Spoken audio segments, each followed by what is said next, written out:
Hello, and welcome to Metaphysical Life Support. I'm Naomi Eklund, your host. Today we are speaking with Graciela Teofield. She is a Reiki master, an amazing woman, and a vibrational sound therapist. She's a certified practitioner. So I'd like to jump right in and talk a little bit about becoming a certified sound practitioner and how this was what you chose as one of your tools. Why this, and how does it work? Well, nice to see you, Naomi. I chose, I don't know if I chose it or it chose me. It's interesting. I have always been interested in energy. And one of the things that I love has always been music, always been sound. It's always been significant for me. I had a really small little singing bowl, and I didn't know much about singing bowls, and I just kind of had a small little one. It was more for decoration than anything. And I'd tap it every now and then, or I'd play it every now and then, but it was cute. I like it. But I saw a training that was coming through Portland, and they were talking about sound and vibration and the different aspects of what that was. And we had a devastating thing happen in our family, and our family was really has been hurt by it. Two little children, my two grandchildren, were in my bedroom, and on this particular day, probably about 6 months, maybe 7 months after this terrible thing had happened, and I had the bowl, and we're facing the mirror, and I pick up the bowl and I go to play it. And the little boy, who's high energy, just all the time. You know, I don't know if you know a little boy like that, but I'm talking I've had high. one. All right. Now he's 22 and he's still kind of high energy. I love it, but you know, it can wear you down. But I'm playing the bowl, and all of a sudden he just calms right down. And I'm thinking in my mind, oh man, I'm gonna have to play this a little bit more often if this is the fit that I get. And then I look up at the mirror, and it's looking back at me, and I see the young lady standing next to me, this beautiful granddaughter of mine. And there's tears running down her face. And I'm thinking, oh no, I've upset her. So I finished playing the bowl and I set it down and I say to her, sweetheart, why are you crying? Is there a problem? And she took a deep breath and she looked at me and she says, no, I feel like for the first time since the incident, I was able to take a deep breath. And I thought, oh, we've got good medicine here. I went and took the class right after that. And it has been consistent. When you lay down on my table and you receive the vibrational sound therapy from the Himalayan singing bowls, I have rarely had someone sit up on their first time that didn't just have tears coming down, because it reaches a place that most places and things and people cannot reach. And do you need to get that? Let me check. Can you put it on pause? Okay, hold on.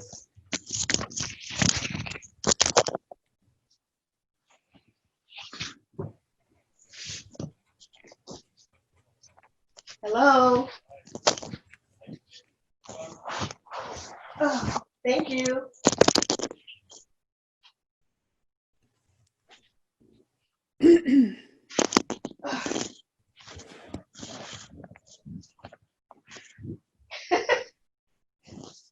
Oh, look at those fun pants. Nobody comes here.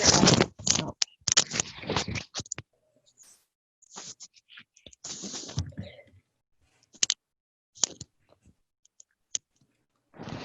No one ever comes here, and all of a sudden I've got 2 deliveries. Well, you know what? You're a busy girl. Thanks, Jen. Thanks for cutting that out, Jen. You got to see Graciela's fun leggings. Yeah, exactly. Climb So up out the chair. you feel ready? Okay. So we were Yes. talking about, what we'll do so Jen can put it in a smooth transition is I'm going to ask you about reaching that place so that it's a more natural transition for the editing, okay? Okay. Graciela, so you're talking about this response, this reaching that place. Sounds like we're going back to the idea of congruity or oneness with God. And so what I'm hearing and what I know a little bit about the frequency of sound is the sound is affecting the physical realm to match the vibrational realm, which is how we connect with God. Well, having been on a table or two or three or four myself,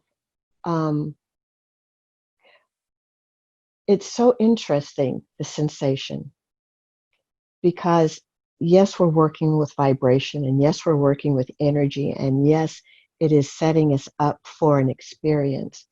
But what it really does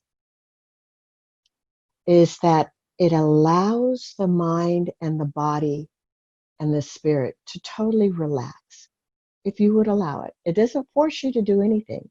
It simply gives an arena to allow this place of sincere, deep meditation. For example, science is finally catching up to these ancient ways, and they're being able to verify and say, yes, this is why that worked.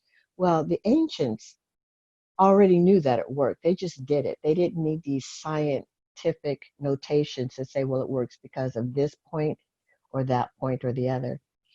But when you're down and you have allowed yourself to go into deep meditation or deep relaxation,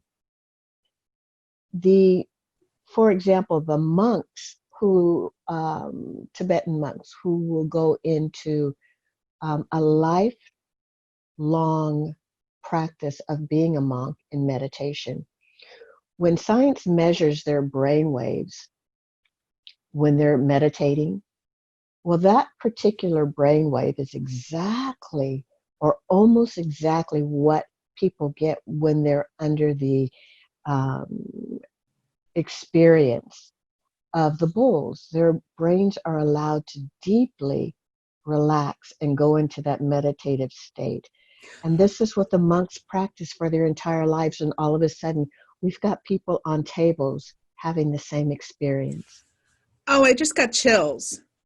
It's crazy. And the first time I heard that particular teaching, I'm like, come on. These guys are practicing for their life on how to meditate and center and become in alignment. And I'm going to get on the table and you're going to play these instruments and I'm going to have the same experience. I had the same experience. And just about everybody else does too. Well, So I'm sorry, I got excited. I thought you were done with your sentence. What else did you want to say? no, that was it. That was it. I get so excited when you talk about this because all the way back in, I think it was 2007, the Wall Street Journal, their science editor did a entire article, like 2-page spread, all color photos of the science of meditation, the science of these things. And I think in the West, the people who will give it a nod will give it a nod. Most people get involved, or often, I don't want to say most, but often people get involved with meditation because they think they're going to get something out of it. And so these technologies, because in the West, it's kind of like we have to know, we're not necessarily the most patient or process-oriented people. We want a result, so these technologies that actually do match the brain waves, and they've proven it with science, with EKGs and all the MRIs and all the different things that you measure brain waves and with, they've proven that these frequencies and things like Reiki, because there are nurses and doctors, there are hospitals that do Reiki, bringing harps in, bringing music in. They've proven that it affects your brainwaves, just exactly like you said. And then if you think about the number of people we have on the planet and the number of people who, in my opinion, would really benefit from more self-awareness and waking up to the soul, waking up to the spirit. I think we need more soul on the planet. And then we have these technologies that give people the opportunity to have the experience, to feel the outcome, which then would encourage them to maybe do some more of the work.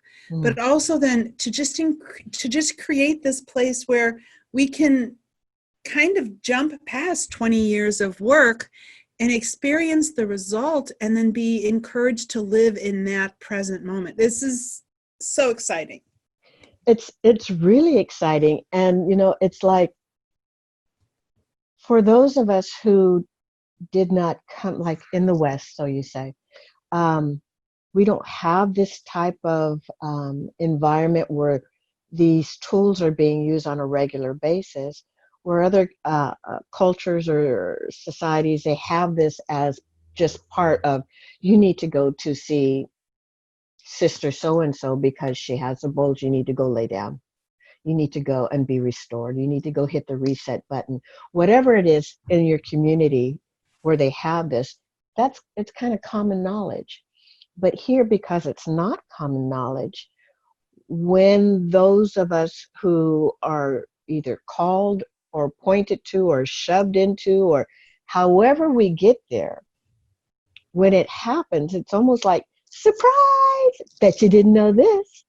And it's like, oh my goodness, why doesn't everybody know this? Well, eventually everybody will. But every human being has their own path they have to come. And fortunately, we all, each individually, have our own gifts and our own talents and our own tools that we're called to use. Thank goodness we're not all exactly the same. We need everybody to come together. We need everybody to bring your toolbox, pick up your medicine box, your medicine bag, whatever's in it, bring it to the front yard. Let's sit down and let's get well together. That is so true. And I want to say that, sometimes we think that it has to be an active practice tool. Sometimes the best gift you can give someone is to be present with them. True. Sometimes if your gift is being able to be patient and tolerant and not judge somebody when they talk to you, that is, in the West, maybe not seen as a very active thing, but being present is enormously purposeful. And then if you have other gifts as well, whatever the gifts are, and even sometimes I know I'm guilty, like everybody, of having my judgments, but there were times in my life where I thought, well, maybe like working to look a certain way wasn't a gift. Well, if the way you want to look is a reflection of what's inside of you, then maybe people who help us look a certain way are doing something very spiritual. Or maybe people who are making money, as long as you're not, my caveat is always, as long as you're not hurting anybody or yourself. Exactly. Maybe people who are making money who enable us, those are spiritual paths too. And I think we need to be careful about making people or allowing people to go into their self-judgments that a spiritual path has to look a certain way. Oh, it definitely doesn't. Thank goodness. And I'm grateful for that. I'm so grateful for that. There was a time in my life where things were really kind of rocky. And the only time, and get a little personal here, the only time that I got touched, physically touched, and there's a whole plethora of tools when it comes to the human being and the need for touch. And I'm not talking about romance or intimacy of that nature, but I'm of that kind. I'm just talking about human touch. There was a time that the only time I was touched was if I paid someone for a service, either to do my hair or for a massage or a manicure, pedicure, something like that. It's important to know that all of these things work together for the common good of us all. Our hairdressers, the people who help us to stay healthy on our heads, they're imperative. The ones that give us our haircuts, our barbers, people who are able to keep our hands and feet healthy. Most of the time it's because we want them to look a certain way, but just try not taking care of your hands and feet for an extended period of time and see how well your life is going to go. It's going to be real uncomfortable. Well, and they are an expression. Like our outer world is an expression of our inner world to a degree. True. And you know, it not that we're all supposed to. I think I want to clarify in that nobody else's idea of what's ideal or how you should look is what matters. That inner expression is what matters. And it's like we really don't get to have a right about other people and how they look as long as they're not being offensive or bringing unhealthy things to us. I agree with that. I think the older I get, the more I embrace the differences of all of us. And it's really going to all come down to just one thing, and that is love. You know, we've got to be able to see one another in love. And like you, my mission statement is love and do no harm. Okay. Now, however that has to show up in a particular day, so be it. But it is my effort, it is my intent, it is my desire, and it is my mission to walk with love and do no harm. Graciela, I can not think of a better place to end this segment than to remind everyone to love and do no harm. Absolutely beautiful, beautiful words that you shared with us and that you leave us with. I hope that you'll stay with us for another segment because I have more things I want to get you to share. Absolutely. Thank you so much. Thank you, the audience, for being here and watching Metaphysical Life Support. My name is Naomi Ackland, and I'm your host. The purpose of Metaphysical Life Support is to share beautiful stories from people that, and sometimes not beautiful, but real, vulnerable stories that inspire and uplift and that give you encouragement to be on your path and to know that you're not alone on your path. I know I grew up in an environment where I didn't know that there was anybody else like me until I found a book on a library shelf. And when I found that book about shamanism and I realized other people saw the world like I did, it changed my life. So knowing that we're out here together, even if you're in a small town or in a remote place so that you don't have other people that think like you, we're out here. Please remember to like, to share, to comment, to subscribe, and we're going to be back with more of Graciela Teofield. Thank you.